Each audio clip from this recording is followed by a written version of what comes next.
Hi. So this is how our weekend breakfast went. So this morning my kids said they want pap and akara. I said okay, that's a very good idea from them. So I went straight to the kitchen and got everything ready.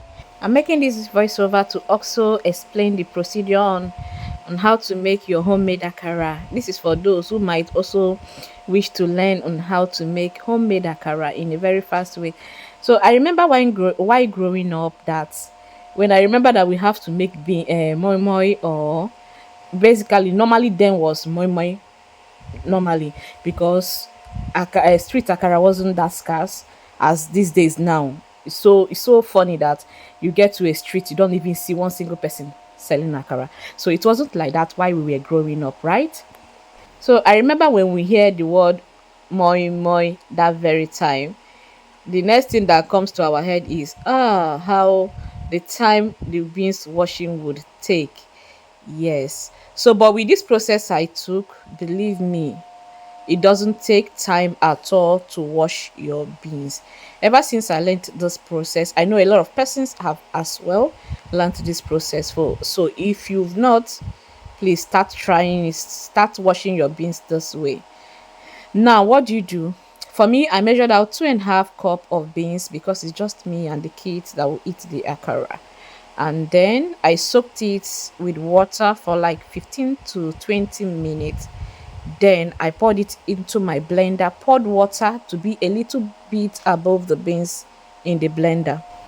Then you start blending. You actually see how I did my. So you don't blend, you just on your blender for seconds and then you turn it off. You blend for seconds, then turn it off again. So you repeat the same process like 5 to 6 times. Sometimes you can even repeat it up to 7 times. Okay, you're not blending your beans, you're just breaking them into pieces, thereby separating the beans coat from the beans. Believe me, when you do this process, washing the coat off or sieving it off your beans becomes the most easiest thing you can ever do. Even the water I'm just using is because I see running water. It's because there is a running water here.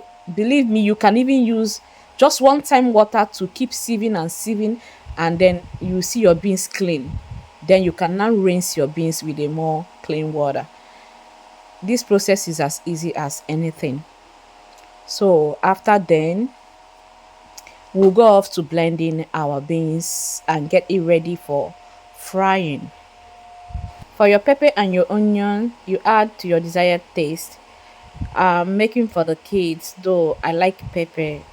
So I'm making for me and the kids, so I have to be very conscious on the amount of pepper I am adding to it. I also like onion very well. So you would see me, you would actually see how I also added an extra pepper and onion that I blended separately to it. So just keep watching. Now, while blending, the first one I blended, I made it more lighter, as in I added a little bit more water to compare to the second one I blended, because your beans doesn't need to be too light, it doesn't need to be too thick as well if you want to achieve that dense akara. So that's it. When after blending now, I used my mixer to whisk the akara. You know that process you see akara makers use mortar and pestle to, turn and to cream that beans. While growing up, I really don't really know the reason why they were doing it until it happened that I need to make akara. Then I found the reason why they are doing it. So meanwhile, while adding salt, be careful, add gently, one once in a time, or how do I say it? So be gentle, keep testing and keep adding salt to know the amount you need to add. All right, here my oil was already hot, so I was scooping in the akara. Meanwhile, let me go back to the creaming part. So you know that process you see akara makers cream their akara. Now the reason why is to add air to the beans. There needs to be air into it in order to help it float in the hot oil when you start frying. If you don't cream your akara well, because I know a lot of persons might not know the reason for it. If you don't cream your akara well, if you don't cream it very, very well, it wouldn't have air into it. And when you put it inside the hot oil, it will just be flat. It won't rise, and it won't rise up inside your hot oil. How do I? It won't float in your oil. It will just stay flat. So that is the purpose of it. So when you are making your akara, make sure you cream very well. If you don't have a mixer, you don't have mortar and pestle, use your turning gari and your stainless bowl. Cream and cream and cream, cream very well. Cream very, very well. That one is going to take you time, but do it so that you can get a perfect akara.